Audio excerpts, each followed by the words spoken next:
인사하겠습니다. 하나님께서 우리의 예배를 받으시기를 원합니다. 우리 예배를 받으시기를 원합니다.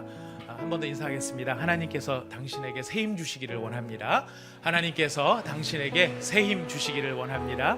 새 힘을 주시기를 원합니다. 새 힘 주시기를 원합니다. 감사합니다. 오늘 우리가 함께 은혜 받을 하나님의 말씀을 봉독하겠습니다. 룻기 4장 18절 말씀부터 22절 말씀까지 같이 한 절씩 교독하도록 하겠습니다. 베레스의 계보는 이러하니라. 베레스는 헤스론을 낳고 헤스론은 19절 읽으시겠습니다.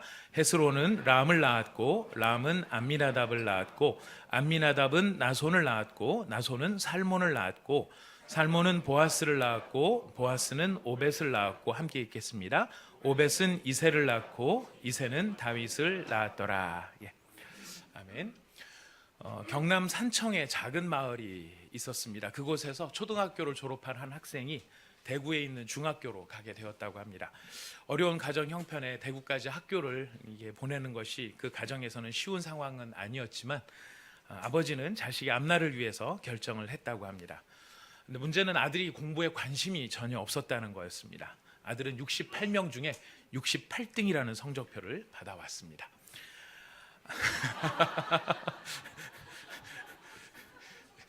알고 봤더니 저희 교회 성도의 간증인가요?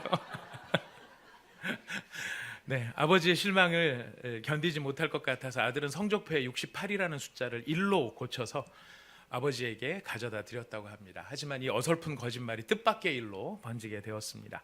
아버지는 자식의 1등을 축하한다고 재산 목록 1호인 돼지를 잡아 마을 잔치를 연 것이었습니다. 아들은 자기의 거짓말 때문에 가장 큰 재산이었던 돼지를 아낌없이 포기한 아버지의 모습을 평생 마음에 담고 살아야 했습니다. 아들은 그런 아버지를 실망시키지 않기 위해서 정말 열심히 공부하기 시작했습니다. 그리고 아들은 박사가 되고 대학 교수가 되고 대학교 총장이 되었습니다. 아들에게 아이가 태어나고 그 아이가 중학생이 된 어느 날 아들은 평생 마음에 있었던 이 무거운 짐을 아버지에게 조심스럽게 꺼내놓게 되었습니다.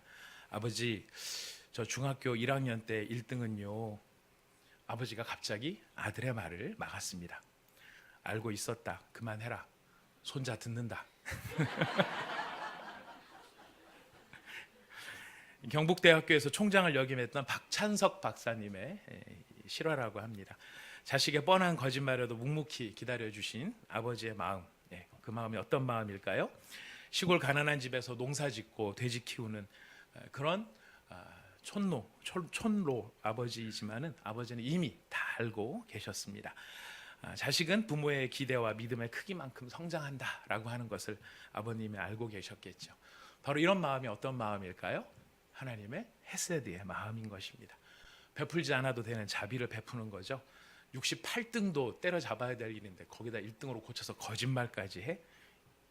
성적이 나쁜 것 잘못된 것이지만 거짓말은 더 나쁜 거야. 아마 저 같았으면 애를 반쯤 요절을 내지 않았을까 싶은데 이 아버지는 바로 알면서도 다 알고 계시면서도 속아주시고 속으면서도 더 큰 것을 베풀어 주시는 바로 그런 모습. 아버지의 헤세드만 있는 것은 아니겠죠. 우리 어머님들도 참 많은 헤세드를 베풀면서 살고 계십니다. 매일매일이 헤세드의 삶입니다. 제가 말씀을 준비하면서 가만히 생각해 보니까 정말 이 어머니들의 헤세드는 말로 할 수 없을 만큼 많은 헤세드가 있다는 것을 발견하게 됩니다. 어떤 것이 있나요? 내가 먹지 않을 음식을 요리합니다. 내가 먹지 않은 것을 설거지합니다. 내가 입지 않을 옷을 묵묵히 세탁합니다. 아버지 혹은 어머니는 자신이 쓰지 않을 돈을 벌기 위해서 때로는 건강을 해쳐가면서 열심히 일하시기도 합니다. 사실 많은 분들이 참 이미 이렇게 살고 계십니다. 하지만 우리가 한 가지 기억해야 될 게 있습니다. 이런 같은 행동이지만 우리 믿는 사람들에게 조금 다른 것이 있다면 어떤 점에서 다른가? 분명히 참으로 우리가 예수님을 믿는다라고 한다면 이런 점에 있어서 확실히 한 가지 다른 부분이 있습니다. 어떤 부분이냐면 그렇게 베푸는 것들을 희생이라고 생각하지 않는다는 것입니다. 희생이 아니기 때문에 그것을 공로로 생각하지도 않고요.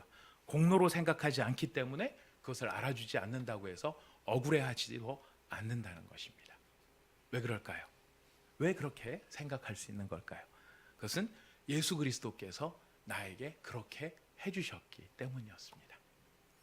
예수님이 우리에게 뭔가를 베풀면서 우리가 그것을 알아주지 않는다고 해서 예수님이 그것을 공로로, 그것을 자랑으로, 그것을 안 알아준다고 해서 억울해하시면서 우리를 대하시지 않는다는 것을 우리가 깨달았기 때문에 믿는 사람들은 믿는 사람들이 베푸는 헷세대에 대하여 그것을 가지고 억울하게 아니면 공로로 생각하지 않게 된다는 것입니다. 우리가 성도로 살아갈 때 이런 헷세드만 있는 것은 아니죠. 어떤 것도 있습니까? 때로는 자비를 베풀고 인애를 베풀어야 되는 것도 있지만 어떤 때는 오해를 무릅써야 하는 경우도 있습니다. 받지 않아야 될 오해를 감당해야 되는 경우들도 있는 것이죠. 내가 오해받기 싫어가지고 그냥 다 오픈을 싹 다 해버리면 말하는 나는 속이 시원하겠지만 그 일로 인해서 힘들어할 수 있는 사람들 여러 가지 것들을 우리가 볼 수 있기 때문에 때로는 남들이 나를 뭐라고 생각한다 할지라도 그 얘기를 다 할 수 없는 바로 그것도 우리가 하나님 앞에서 예수님을 닮아가는 훈련이 아닌가라는 생각을 하게 됩니다. 그리고 그런 오해를 억울해하지 않는 것. 여러분, 억울하면 세상에 제일 억울한 사람이 누구실까요? 왜 그럴까요? 자기 죄로 죽은 게 아니기 때문이죠. 재산상에 조금 손해보는 정도가 아니라 목숨을 내어놓는 일인데 그 목숨을 내어놓는 게 자기 잘못으로 목숨을 내어놓는 것이 아님에도 불구하고 예수님께서는 억울해하지 아니하셨다는 것입니다. 자, 이런 면에서 놓고 보면은 세상에 가장 많은 오해를 받으시는 분이 하나님이신 것 같습니다. 하나님 우리를 사랑하시는데 사랑을 입었다고 하는 우리가 가끔씩 우리 마음에 힘들어지면 하나님 계시기는 한 건가요? 하나님 능력은 있으신가요? 하나님 어떻게 세상을 이 꼴로 만드셨나요? 하나님 어떻게 나를 사랑하시나요? 이런 왠갓 소리들이 우리 내면에서 나올 수 있는데 그 모든 오해를 다 받으시고 하나님이 이것들이 이러면서 한번 불끈하시면 그냥 흔적도 없이 사라질 우리들에 대하여 오래 참으시는 그런 목적을 잃지 아니하시는 하나님의 마음, 바로 그 마음이 헷세대의 마음의 근본인 것입니다. 우리는 룻기를 통하여서 바로 이런 하나님의 마음, 베풀지 않아도 되는 자비를 베풀고 베풀지 않아도 되는 인애를 베푸시면서 그들을 통해 아름다운 일을 이루어 가시는 하나님을 우리가 보았습니다. 그리고 그 마음으로 인해서 일어난 아름다운 일들을 우리는 기억하고 있습니다. 이제 그것이 과거의 이야기가 아니라 바로 오늘날 우리의 이야기로 하나님께서는 이어가기를 원하시기 때문에 오늘 우리는 읽은 본문 말씀을 가지고 10대에 걸친 그 헷세드의 가문, 그 가문 중에서 지난주에 베레스에 대한 이야기를 잠깐 나눴는데 우리 베레스 다음에 나오는 몇 사람들을 잠깐 생각하면서 바로 오늘 우리가 헷세드의 하나님의 믿음의 계보를 이어가는 그런 사람으로 우리가 살아갈 수 있도록 마음에 하나님의 말씀을 듣는 그런 은혜의 시간이 될 수 있기를 바라겠습니다. 여러분, 베레스의 아들은 헤스론이었고요. 헤스론은 람을 낳았어요. 람은 암미나답을 낳았고 암미나답은 나손을 낳았습니다. 근데 베레스에 대한 이야기는 성경에 나오지만 헤스론이나 람이나 암미나답에 대한 이야기는 그 자세한 이야기가 나오지 않습니다. 누구에 대한 이야기가 성경에 언급이 되느냐면 이 나손이라고 하는 사람에 대해서 성경에 이제 언급이 되고 있는데요. 오늘 우리는 이 나손과 그리고 살몬 그리고 보아스에 대한 요 언저리에 대한 이야기를 살펴보면서 어떻게 우리가 하나님의 헷세대의 은혜를 헷세대의 하나님이 이어가시는 그 메시아의 계보를 같이 이어갈 수 있는지 우리가 하나님의 말씀을 깨닫기를 원하는 것입니다. 여러분, 그 혹시 아론의 부인이 누군지 기억나십니까? 질문 바꾸겠습니다. 아론이 누군지 아십니까? 아마 대부분 아론은 아실 겁니다. 모세의 형이었죠. 출애굽을 이끌었던 대표적인 두 명의 지도자였습니다. 이 아론의 부인이 혹시 누군지 기억나십니까? 예, 아론만 알아면 되지 뭐 부인까지 다 알아야 되나 싶지만 오늘은 아셔야 될 것 같습니다. 여러분, 출애굽기 6장을 한번 잠깐 찾아가 보시겠어요? 출애굽기 6장. 오늘 성경을 조금 좀 많이 찾을 수도 있습니다. 평소에 익숙하지 않던 분들을 저희가 만나야 되기 때문에 확인이 필요해서 좀 찾을 수 있습니다. 출애굽기 6장 23절.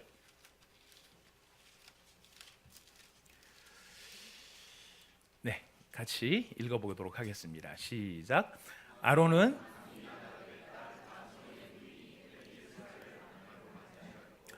그는 나답과 아비후와 엘르아살과 이다말을 낳았으며, 자, 뒤에 낳은 아들들은 아론의 자식이고요. 아론이 누구를 아내로 맞았냐면은 엘리세바를 아내로 맞았는데, 엘리세바가 누구의 누이예요? 나손의 누이예요. 바로 그 베레스의 저 밑에 증손자쯤 되는 바로 나손인데요. 그 나손의 누이를 아내로 맞이했습니다. 그러니까 나손이 여기서 지금 처음 등장을 하는 겁니다. 그러니까 나손하고 아론하고는 어떤 관계입니까? 그렇죠. 천암배부 관계가 되는 것입니다. 되게 가까운 사이인 거죠. 근데 바로 이 나손이 이제 어떤 역할을 하게 되는가? 민수기를 가도록 하겠습니다. 민수기 1장입니다.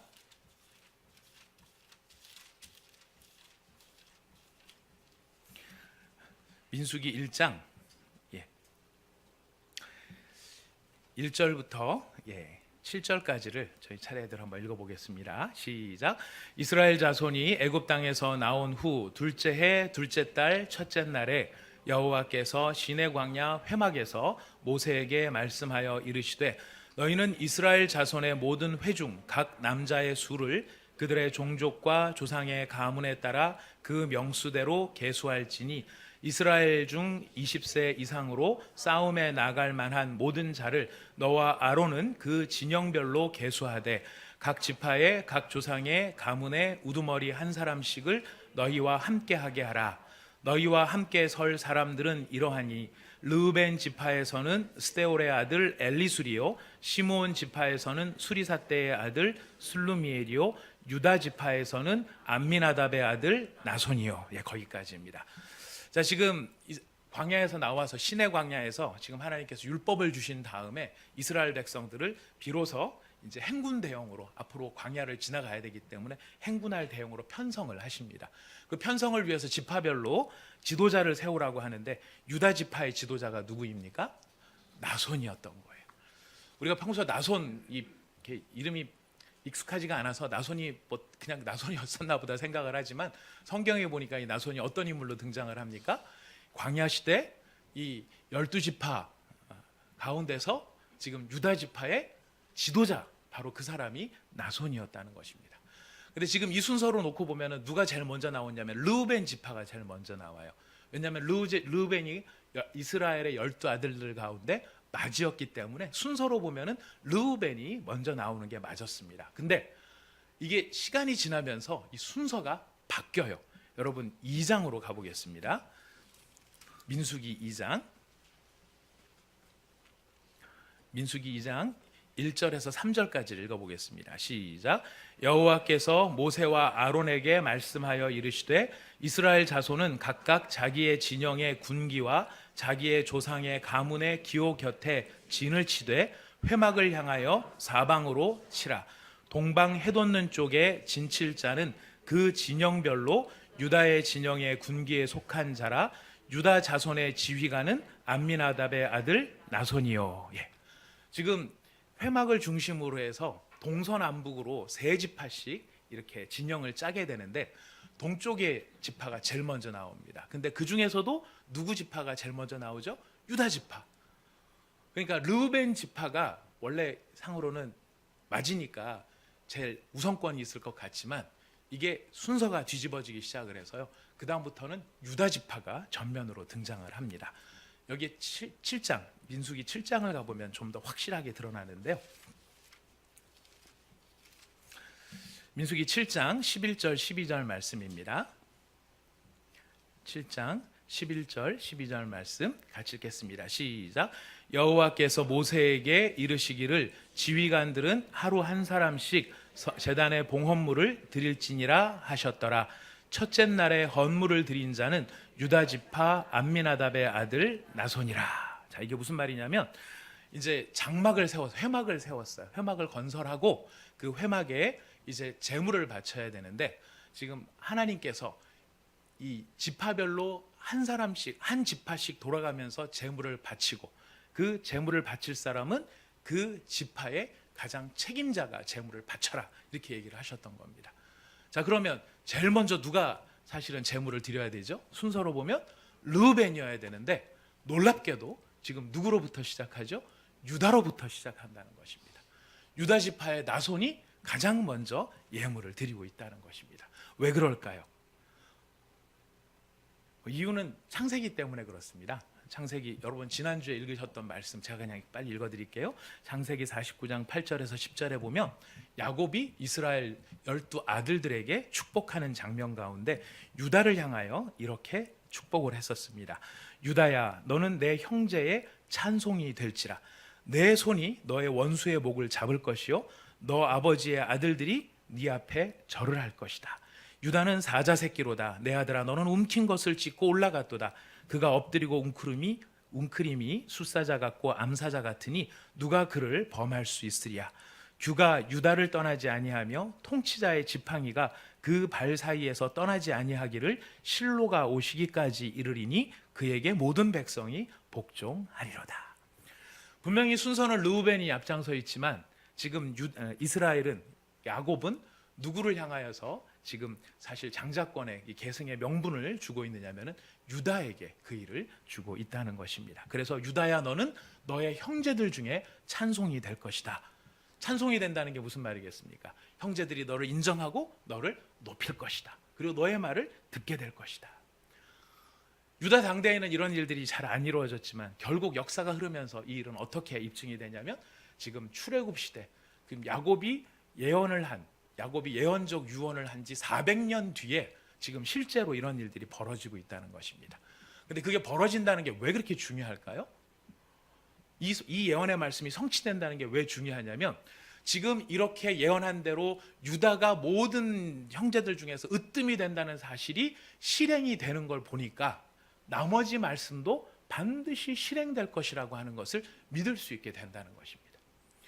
유다 지파가 르우벤 지파보다 더 앞서게 되는 이 상황이 되므로 장차 이스라엘의 왕이 생긴다면 유다 지파에서 나올 것이고 그 다음에 실로가 오시기까지, 즉 메시아가 오시기까지, 메시아가 오신다는 바로 그 말씀도 반드시 이루어지고야 말겠구나 하는 것을 믿을 수 있게 된다는 것입니다. 바로 그런 예언의 말씀의 성취를 지금 이어가고 있는 징검다리 역할을 하는 사람이 바로 누구였냐면 나손이었어요. 12지파 가운데 실질적인 맞이의 역할을 하는 것이 유다지파고 그 유다지파 가운데서도 유다지파를 대표하는 인물이 나손이었어요. 자, 그러니까 이 가문이 어떤 가문이에요? 대충 된 가문일까요? 쟁쟁한 가문일까요? 쟁쟁한 가문이에요. 이 쟁쟁한 가문인 나손의 아들이 누구냐면 누굴까요? 살몬이었어요. 제가 왜 나손을 오늘 이렇게 부각을 시키냐면요, 사실 이 나손이 어떤 사람인지를 알아야 지금 살몬의 이야기가 우리 귀에 이게 이런 의미가 있구나라고 하는 게 다가올 수 있기 때문에 그래요. 자, 이 대단한 집안, 이 12지파 가운데서도 가장 영향력 있는 사람의 이 장자권이 나손에게서 누구에게로 이어지느냐 하면은 살몬으로 이어져요. 자, 그렇기 때문에 바로 이런 살몬의 아내가 된다라고 하는 것은 어떤 의미가 있겠습니까? 사실 굉장한 영향력을 가질 수밖에 없게 된다는 거예요. 그렇다면 이런 살몬의 아내로 어떤 사람이 어울릴까요? 최고의 가문 아니면 최고의 사람, 그 당시 이스라엘 지파 가운데서 정말 내노라 하는 그런 영향력 있는 사람의 딸, 이런 사람이 살몬의 아내가 되어야 했을 텐데 놀랍게도 살몬은 누구랑 결혼을 했습니까? 모르시는 분들을 위해서 찾아보겠습니다. 마태복음으로 가겠습니다. 살몬이 누구랑 결혼했는지 구약에는 안 나오는데 신약에는 나오고 있어요. 마태복음 1장 4절 5절입니다.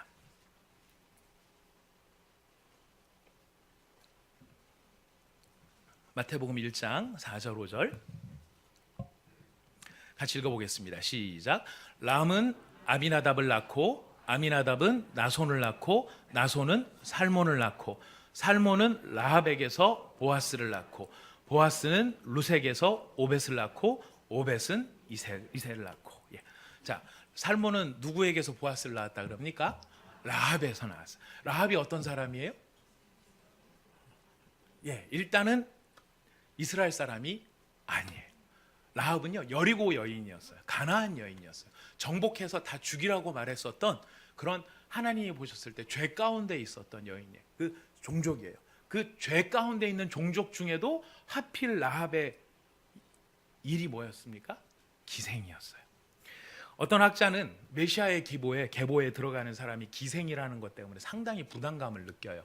그래서 이 기생은 옛날에 이 몸을 파는 사람이 아니었고 여관 주인이다라고 번역하는 경우도 있었는데요. 히브리어로 찾아보면 명확합니다. 어떻게 번역하고 싶은 마음에 상관없이 자나라고 하는 말인데요. 이 자나라고 하는 말은 가늠하다, 매춘하다, 창녀다 이런 뜻이에요. 라합은 어떤 여자였어요? 바로 이런 여자였어요. 자, 그런 그가 매춘하고 창녀 짓을 하던 그런 여자가 지금 어디로 시집을 간 겁니까? 이스라엘 12지파 가운데 가장 대표적인 유다 지파, 그 가운데서도 가장 영향력 있는 집안의 장자권을 이어받은 살몬의 아내가 될 수 있었던 거예요. 여러분, 하나님의 헤세드가요, 다른 게 헤세드가 아닙니다. 다른 일도 헤세드가 많지만 우리가 상식적으로 생각해도 꿈꿀 수 있는 일이 아닌 그 일이 라합한테 이루어졌던 것입니다. 여기 계신 자매님 여러분들께서 만약 그 시대에 광야 생활을 끝나고 가나안 땅으로 들어가는 유대 백성으로 살아가셨다면 혹시 여기서 나 정도는 돼야 살몬한테 시집가지 할 만한 사람들이 계신다면 누가 계시겠습니까? 제가 봤을 때는 다 해당이 되시겠습니다만은 사실 아무나 그렇게 할 수 있었던 일은 아니었을 거예요. 그런데 너무나 어이없게도 너무나 예상 바깥으로 지금 누가 바로 그 막강한 집안의 살몬의 아내로 들어가게 되느냐면은 라합이 들어갔다는 거예요. 어떻게 그녀가 창녀였음에도 불구하고 살몬의 아내가 될 수 있는 그런 하나님의 헤세드를 누릴 수 있었을까요? 그 비결이 그 이유가 어디에 있었을까요? 여러분들은 어떻게 생각하십니까? 어떻게 그런 일들이 일어날 수 있었을까요? 이유는 다른 거 하나도 없습니다. 딱 하나입니다. 바로 그녀의 믿음 때문이었어요. 믿음. 라합의 믿음은 어떤 믿음이었습니까? 우리 잘 압니다. 라합의 믿음은요, 중요한 게 있어요. 행동하는 믿음이었어요. 말로 하는 믿음이 아니었고요, 행위로 보여준 믿음이었어요. 여러분 아실 거예요. 라합이 행위로 보여준 거는 이스라엘의 정탐꾼이 여리고성에 들어와 정탐을 하려고 하는데 적국의 첩자를 숨겨준 거였어요. 이 행위 자체만으로도 지금 라합은 자기네 동족들한테 자기뿐만 아니라 모든 일가족이 죽임을 당할 만큼 위협적인 일이었는데 지금 라합은 바로 그 일을 감행한다는 것입니다. 어떻게 그런 일들을 감행할 수 있었을까요? 거기도 이유가 있겠죠. 라합이 그런 행동할 수 있는 믿음을 가졌던 이유, 여러분 무엇이라고 생각하십니까? 설명하기 너무 깁니다. 성경을 찾아보겠습니다. 여호수아서 2장으로 가보도록 하겠습니다. 여호수아서 2장. 여호수아 2장 8절 말씀부터 13절 말씀까지입니다. 여호수아 2장 8절부터 13절까지 같이 읽어보겠습니다. 시작. 또 그들이 눕기 전에 라합이 지붕에 올라가서 그들에게 이르러 말하되 여호와께서 이 땅을 너희에게 주신 줄을 내가 아노라. 우리가 너희를 심히 두려워하고 이 땅 주민들이 다 너희 앞에서 간담이 녹나니 이는 너희가 애굽에서 나올 때에 여호와께서 너희 앞에서 홍해 물을 마르게 하신 일과 너희가 요단 저쪽에 있는 아모리 사람의 두 왕 시온과 옥에게 행한 일 곧 그들을 전멸시킨 일을 우리가 들었음이니라. 우리가 듣자 곧 마음이 녹았고 너희로 말미암아 사람이 정신을 잃었나니 너희의 하나님 여호와는 위로는 하늘에서도 아래로는 땅에서도 하나님이시니라. 그러므로 이제 내가 청하노니 내가 너희를 선대하였은즉 너희도 내 아버지의 집을 선대하도록 여호와로 내게 맹세하고 내게 증표를 내라. 그리고 나의 부모와 나의 남녀 형제와 그들에게 속한 모든 사람을 살려주어 우리의 목숨을 죽음에서 건져내라. 라합이 행동하는 믿음을 가질 수 있었던 것은 라합이 하나님을 바로 알았기 때문이었습니다. 하나님을 어떤 분으로 알고 있습니까? 위로는 하늘에서도 아래는 땅에서도 누구만이? 여호와만이 하나님이시다. 이것을 고백했던 것이 바로 라합의 믿음이었던 것이. 여러분, 믿음이 얼마나 큰지 혹은 어떤 사람의 믿음이 얼마나 대단한지 혹은 그 사람의 믿음이 얼마나 깊은지 그것을 알 수 있는 방법이 있는데요. 어떻게 할 수 있을까요? 믿음은 여러분 무엇과 비례하는지 아십니까? 믿음은 무엇과 비례하느냐면요, 내가 믿는 그 믿음을 위해서 내가 무엇을 걸 수 있는가, 무엇을 거는가를 보면 진짜 그 사람의 믿음이 어떤가를 짐작해 볼 수 있어요. 여러분, 우리가 쓰는 말 가운데 내 손에 장을 지지겠다 이런 말을 많이 쓰죠. 여러분, 이게 무슨 뜻인지 아십니까 혹시? 내 손에 장을 지지겠다. 된장을 지지는 겁니까? 고추장을 지지는 겁니까? 간장을 지지는 겁니까?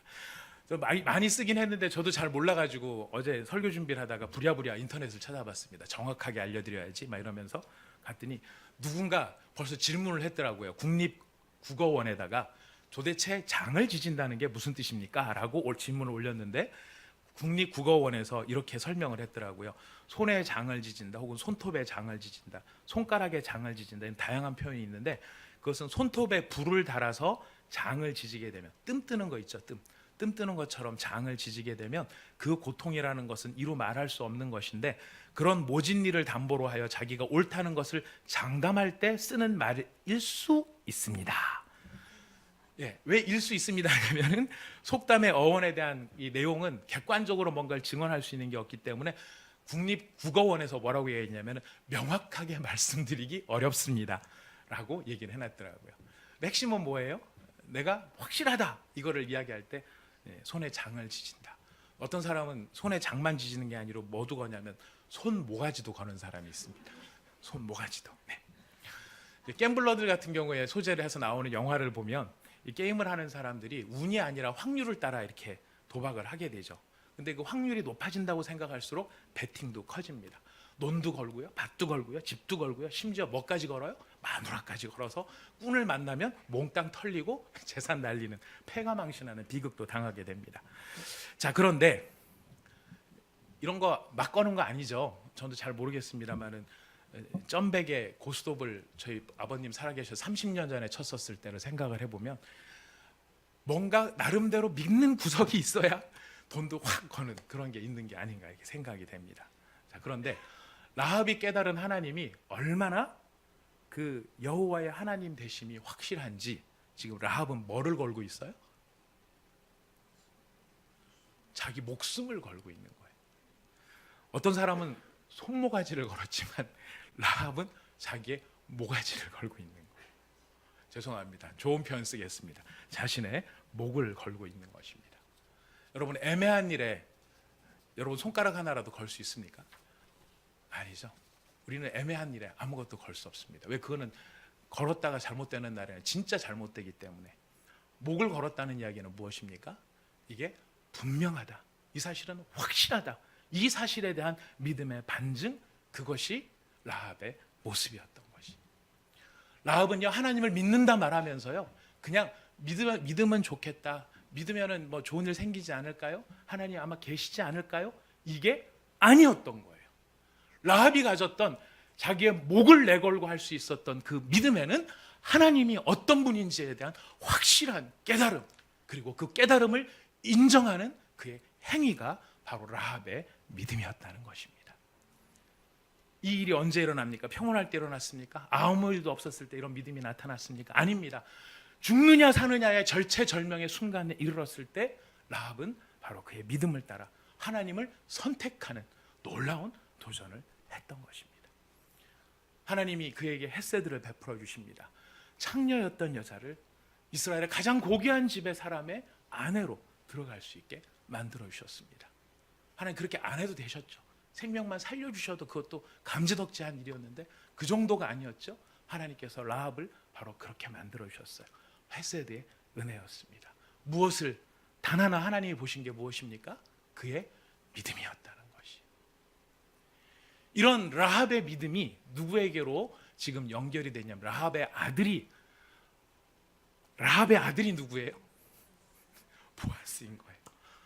라합의 아들이 보아스인 거예요.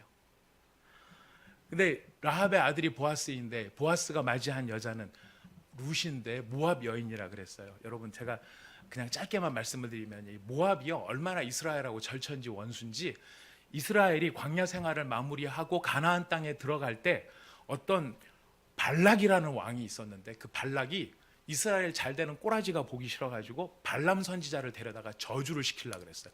그 발락이 어느 나라 왕인지 아십니까? 모압의 왕이었어요.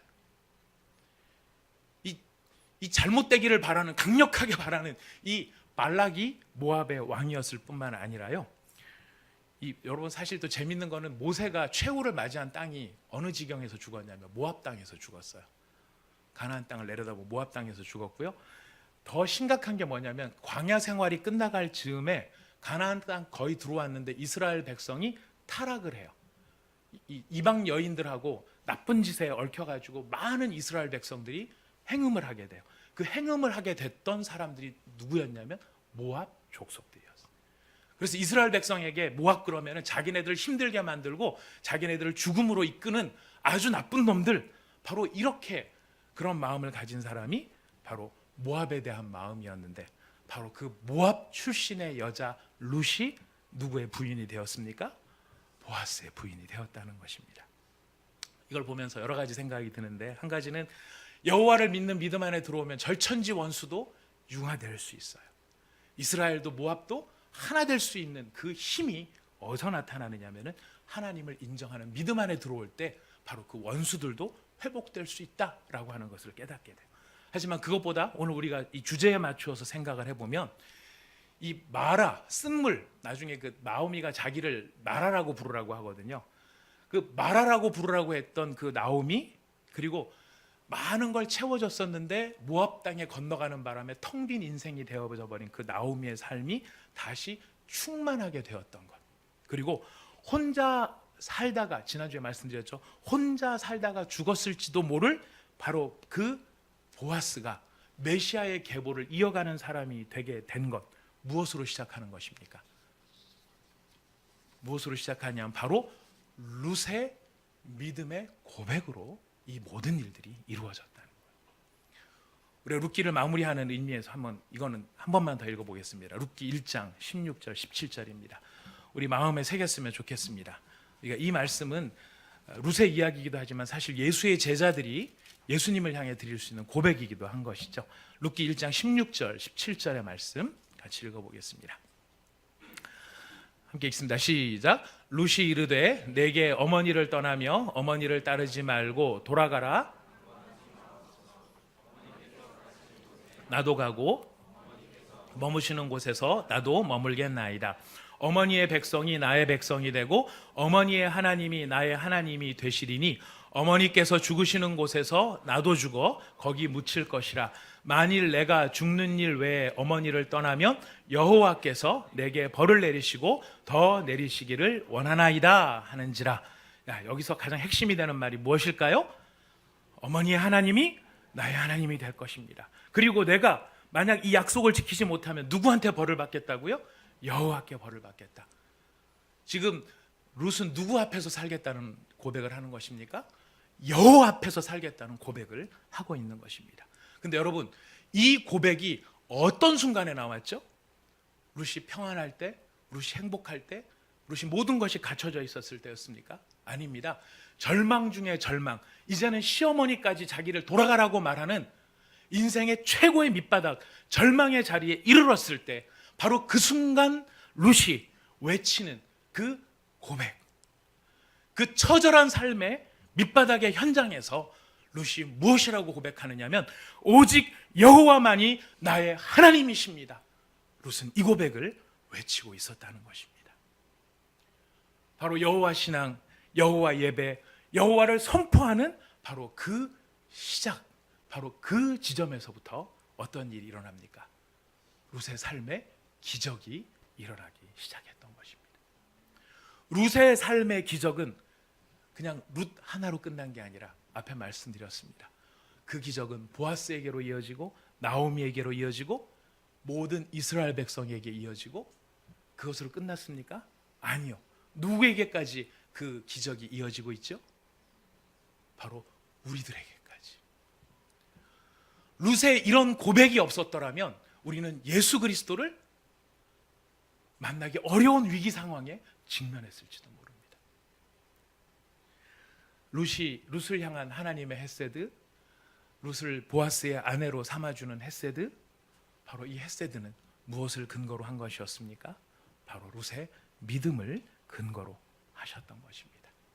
그 믿음을 보시고 하나님께서는 여리고의 창녀였던 한 여인의 믿음을 보셔서 이스라엘의 최고의 가문의 아내가 되게 하시고, 철천지 원수였던 모압의 청상 과부의 삶을 하나님께서는 그 믿음을 보셔서 짧게는 다윗의 할머니가 되게 하시고 멀리는 예수 그리스도의 조상이 되게 하시는 바로 그 헤세드의 은혜를 베풀어 주셨다는 것입니다.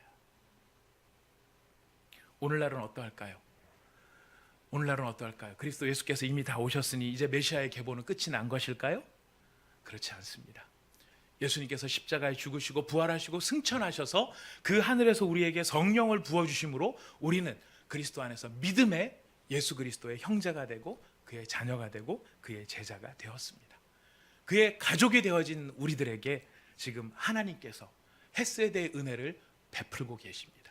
하지만 그 놀라운 헤세드의 은혜를 더욱 잘 베풀어가는 믿음의 사람, 믿음의 명문 가문을 이어갈 사람들로 우리를 찾고 계시는데, 하나님의 이 믿음의 메시아의 계보를 이어갈 자격 조건이 무엇입니까? 바로 믿음인 것입니다.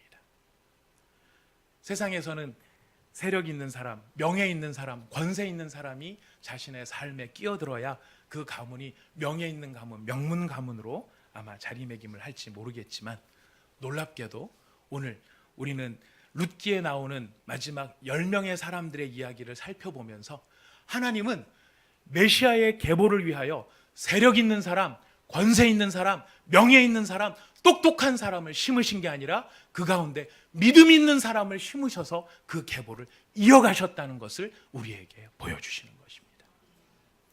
돈을 섞으신 것이 아니고요, 명예를 섞으신 것이 아니고, 권세를 섞으신 것이 아니고, 메시아의 계보에는 믿음의 사람을 섞는 것, 그 믿음을 더하는 것, 그것이 메시아의 계보가 이어지는 비결이 되는 것입니다. 오늘도 우리는 하나님 앞에 헤세드의 은혜를 받아 누리는 사람으로 살아갈 수 있습니다. 하나님은 무엇을 바라보고 계신다고, 기대하고 계신다고요? 믿음.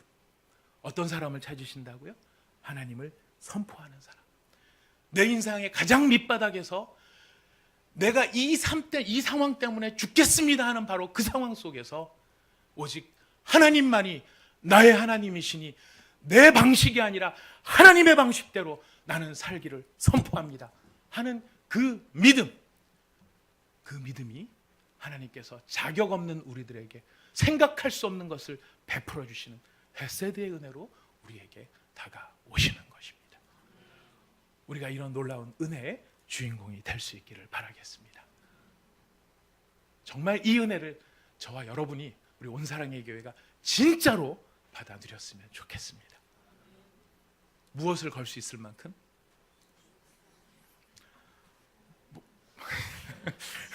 이거를 걸 수 있을 만큼, 네, 목을 걸 수 있을 만큼.